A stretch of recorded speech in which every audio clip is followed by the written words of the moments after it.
right? Now let's talk about your business model. What is a business model? The business model is the way that you make all the things that you do to make money, all the things that you do that cost you money, right? And putting that all together on a sheet so that you understand it. And this is really where we want you to start, because this is the opportunity to think about your business as a business. Like, what are all of the things that you do? How are you delivering? What are you delivering? What's the value? What's the product? And how is it working, right? We have found that for some entrepreneurs, this is a struggle. They come in and they really don't know what their business is. Is it? We had one who was selling soap making kits, and the question is this about making soap and having the best soap? Is it an entertainment experience? Is it something for the kids? Is it a subscription? Is it a one-off? And these are the types of things that we want you to think about in your business model, and as you think through the business model. So what I want to do is take you through the business model and take you through the elements of the business model, and a business model is really how you make money. It defines the value that you bring to the market, the customers you serve, and what it does and what you do that helps them. It outlines how you make money and how you incur costs. And we find that many entrepreneurs, many businesses do not have a firm grasp on their business model. They don't know exactly how they make money or what value they offer. So they do stuff and they charge for it, right? And often they end up looking for customers first, and then they figure out what they are going to do for those customers. So there's a lot of sales techniques out there that espouse this as an idea and a way of growing your business. Focus on understanding all of the customer's needs and then come up and develop the solution.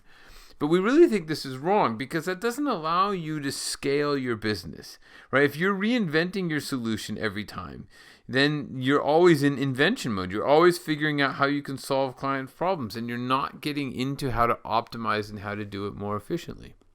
And that's the value of understanding your business model, is you really map out those pieces of your business that are so important to how you're going to make money.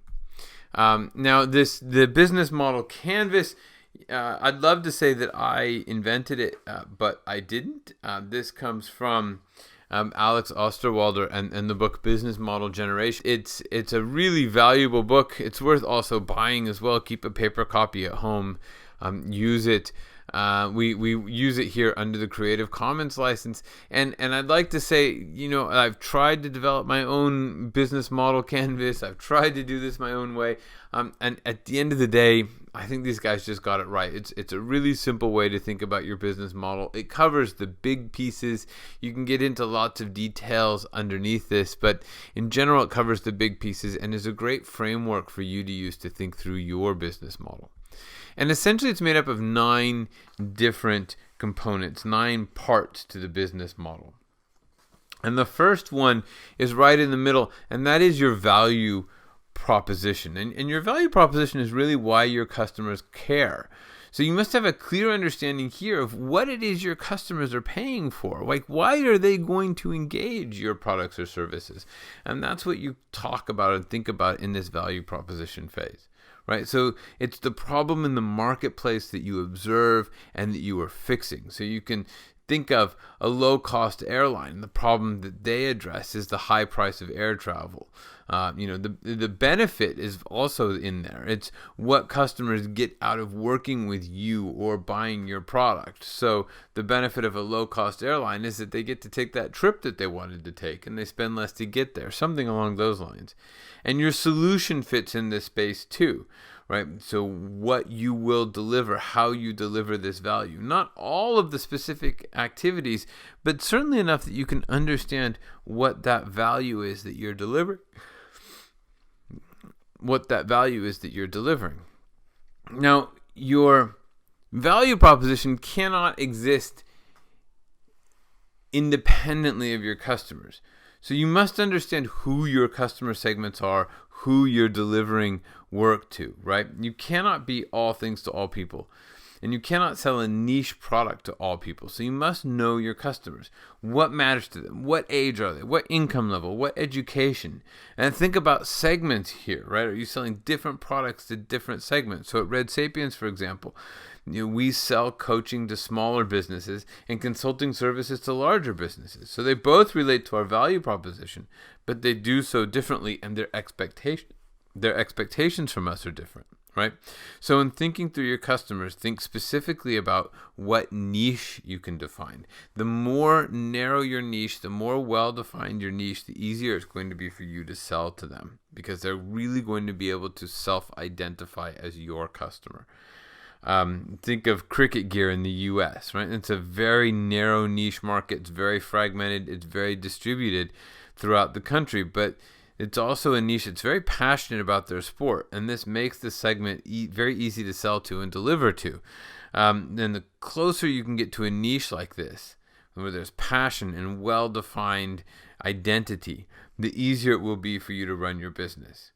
Now, your market can be broad, but also well-defined. So if you think of the target market for the iPod, it was on some level everybody, but you can't sell to everybody. So it was for affluent people who wanted style and design in the thing they carried around for music.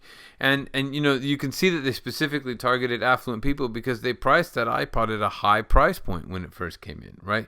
It wasn't for everybody. It was an aspirational product, and they were clear that it was an aspirational product. Ostensibly, anybody could wish for or buy one, but the target was somebody who's interested in that design, interested in what the iPod stood for. And that was really important for their identity, the way that they positioned their product. Once you have your customer segments, and you need to start thinking about what how you're going to manage customer relationships. And customer relationships really define how you interact with your clients. So do you want to have a purely transactional experience, such as a retail environment, or are you going to build a more interactive relationship? So as business coaches and consultants, we're interested in long-term relationships that develop over time. And this is a crucial part of our business model. However, if you go back to low-cost airlines or the taxi business, right, they're really focused on as little relationship as possible with their customers. With the exception of if the airlines are looking at high-end customers, right, then they do want to create a relationship. And for 90% of their customers, they just want them to get on and off the plane and pay the money. But for some of them, they really want to hold on to them, the high-value customers, right? So think about that in terms of your relationships. How are you going to manage relationships with your different segments? In step 4, we look at what are the channels to market. So this can include all the points of interaction, from advertising to delivery to technical service and support. Every time you touch a customer, you interact with, or you show them what you have, you're doing this through a channel. So here you really want to think about how you interact. A low-cost airline delivers tickets through the telephone and web, or direct sales. How will you deliver your product or service? For example, if you have a retail space, or do you have a retail space, or do you sell exclusively through online channels? And how will you align your channels? So this is another critical thing to think about: is how can you be consistent across channels and really build and cross-promote some of these relationships. So different channels provide various opportunities. Apple, for example, makes excellent use of packaging as a channel to communicate an experience. So think about your channels to market, how you're going to deliver and engage with your clients. And, the key thing about this is you can't be everything to everyone, but you can be something to someone. And what we really want you to define here is that something you are, and that someone to whom you are that thing, right? This is so important to your business. It's going to be critically important when we get to our marketing, but it's also essential to understand right here, right up front, right? That you have clearly in your mind what that thing is you do and whom you're going to deliver it to. And then once you understand that, you can think about, all right, what are your revenue streams? So what are the things that you're going to charge for in order to generate revenue. So these are the products or services, activities that your customers are paying for. And in the case of the low-cost airline, they receive payments for flights as well as possible additional services such as preferential seating, early boarding because it's so great to get onto an airplane early, internet service, which does actually have value. And each one of these is a revenue stream.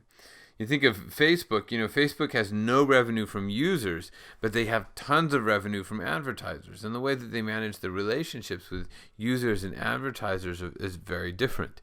And the channels through which they engage is very different. But they're very clear on what their revenue streams are there. They're free for their participants, from its users, and they charge through the nose for advertisers, right? And that's fine. That's their model. That's how they work.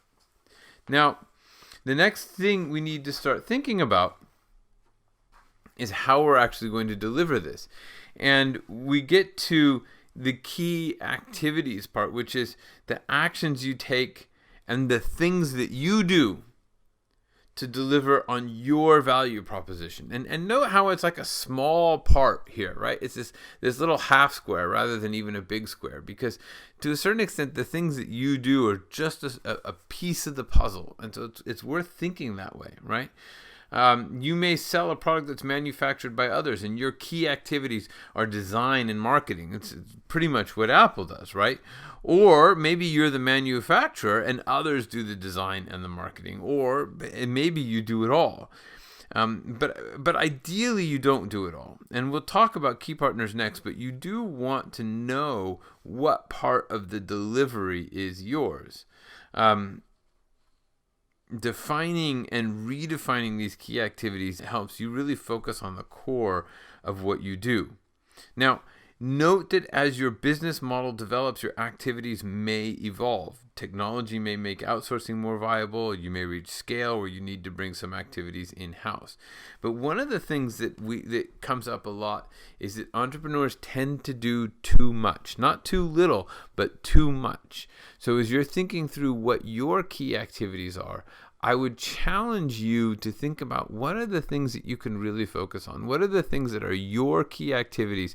And what can you find a way to outsource or bring in others to deliver? Which goes nicely into the idea of key partners, right? Because the key partners are the people and the organizations that will work with you to deliver on the value proposition. So a lot of entrepreneurs, again, they try to deliver on their own, but that's a mistake. So define your activities and then figure out how you're going to build the team to bring other partners into you, or bring other partners along with you to work with you. So these are the suppliers or your business partners or the people that you will rely on to make your business work. Software as a service providers need data centers and hosting. The beer company may partner with distributors and bars to get their beer out. Low-cost airlines partner with airports, airplane manufacturers, ground staff, right? So ask yourself, whom will you need to work with? What types of relationships will you need to have with your partners? And then, of your key activities, what could you potentially outsource to partners, right? And think about that. So the next step is key resources. So identify here the people, the material, and the equipment that you require to execute on your key activities and deliver your value proposition. So these are the resources that you own or that report to you rather than your partners. So for an airline, these are generally going to be the airplanes. Now, interestingly, that's the case even if they're leased. And that's a financial arrangement, but from a business model perspective, this resource is controlled or owned by the airline. It definitely includes all of the human resources and intellectual property that you require. It may be financial resources.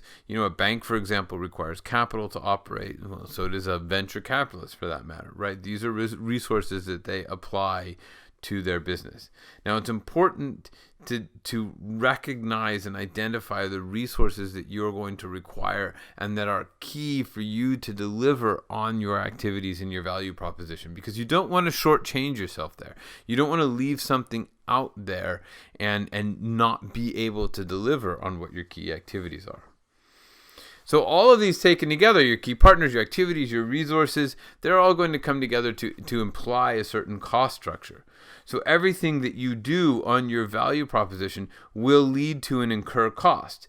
So these are the elements of the cost structure. And this includes everything. So cost structure includes everything from operations to licensing to delivery, everything that you do to deliver that value proposition and to create those revenue streams.